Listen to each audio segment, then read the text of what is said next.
नमस्कार मित्रांनो, परीक्षा मराठी या यूट्यूब चॅनलवर आपल्या सर्वांचे स्वागत आहे. मित्रांनो, आजच्या व्हिडिओमध्ये आपण रत्नागिरी जिल्ह्यावर आधारित पोलीस भरतीला जे काही प्रश्न मागच्या वर्षी विचारलेले आहेत ते या व्हिडिओमध्ये घेणार आहोत. त्यापूर्वी मित्रांनो, तुम्ही जर या चॅनलवरती नवीन असाल तर चॅनलला सबस्क्राईब करून बेल आयकॉन ऑन करा, जेणेकरून तुम्हाला असे नवनवीन व्हिडिओ लवकरात लवकर पाहता येतील. तर चला मग चालू करू. पहिला प्रश्न आहे, रत्नागिरी जिल्ह्यामध्ये कड्यावरचा गणपती कोणत्या ठिकाणी आहे? हा प्रश्न मित्रांनो रत्नागिरी पोलीस शिपाई भरती 2024ला विचारला होता. रत्नागिरी जिल्ह्यामध्ये कड्यावरचा गणपती कोणत्या ठिकाणी आहे? तर याचे उत्तर आहे मित्रांनो ऑप्शन क्रमांक 4 अंजर्ले या ठिकाणी रत्नागिरी जिल्ह्यातील कड्यावरचा गणपती आहे. पुढचा प्रश्न, छत्रपती संभाजी महाराजांचे स्मारक रत्नागिरी जिल्ह्यातील कोठे आहे?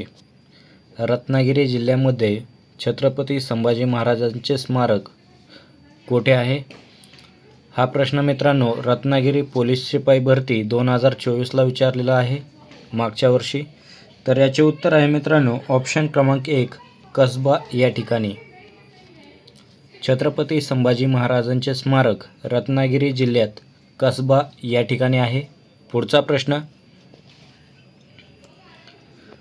रघुवीर घाट रत्नागिरी जिल्ह्यातील कोणत्या तालुक्यात आहे?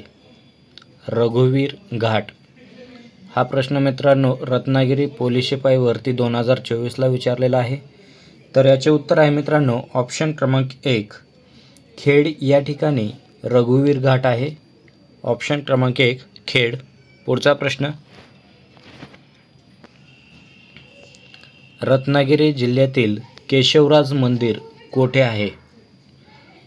2024ला रत्नागिरी पोलीस चालक भरतीसाठी हा प्रश्न विचारलेला आहे.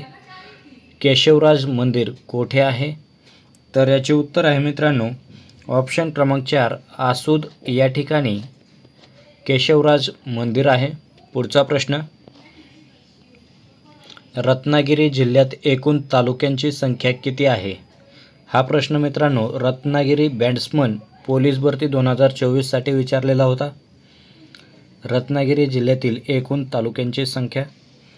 तर याचे उत्तर आहे मित्रांनो ऑप्शन क्रमांक 1 8 आहे. रत्नागिरी जिल्ह्यामध्ये एकूण 8 तालुके आहेत. पुढचा प्रश्न,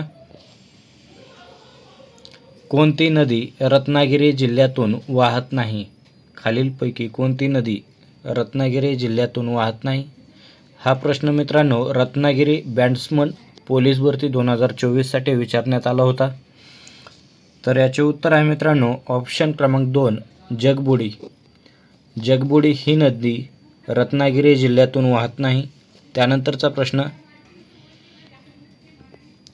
व्याडेश्वर मंदिर रत्नागिरी जिल्ह्यातील कोणत्या गावात आहे? व्याडेश्वर मंदिर हा प्रश्न रत्नागिरी बॅट्समन पोलीस भरती 2024साठी विचारण्यात आलेला आहे.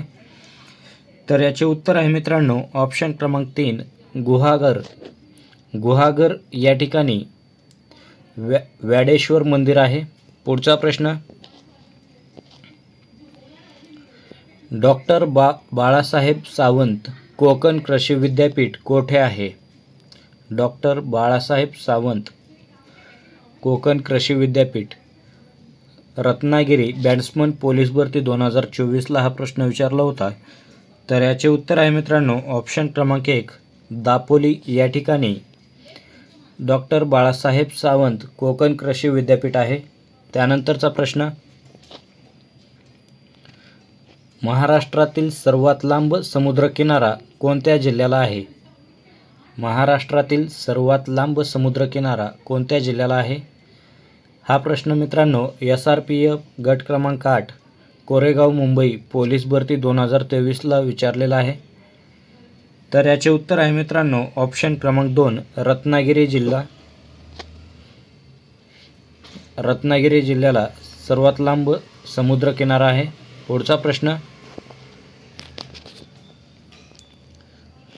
रत्नागिरी जिल्ह्याचा सागर किनारा किती किलोमीटर लांब आहे? रत्नागिरी जिल्ह्याचा सागर किनारा किती किलोमीटर लांब आहे? हा प्रश्न रत्नागिरी पोलीस शिपाई भरती 2021साठी विचारण्यात आला होता. तर याचे उत्तर आहे मित्रांनो ऑप्शन क्रमांक 3, 237 किलोमीटर लांबीचा आहे. 237 किलोमीटर. पुढचा प्रश्न, रत्नागिरी जिल्ह्यातील मुंबई गोवा महामार्गावरील डॅश डॅश हे शहर वाशिष्ठी नदीच्या काठी वसले आहे. नंदुरबार पोलीस भरती 2016ला हा प्रश्न विचारला होता.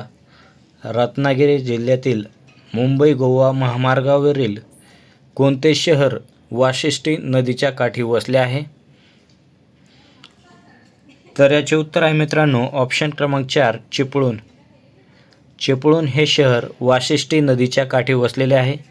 मित्रांनो, व्हिडिओ कसा वाटला आहे कमेंट बॉक्समध्ये नक्कीच सांगा.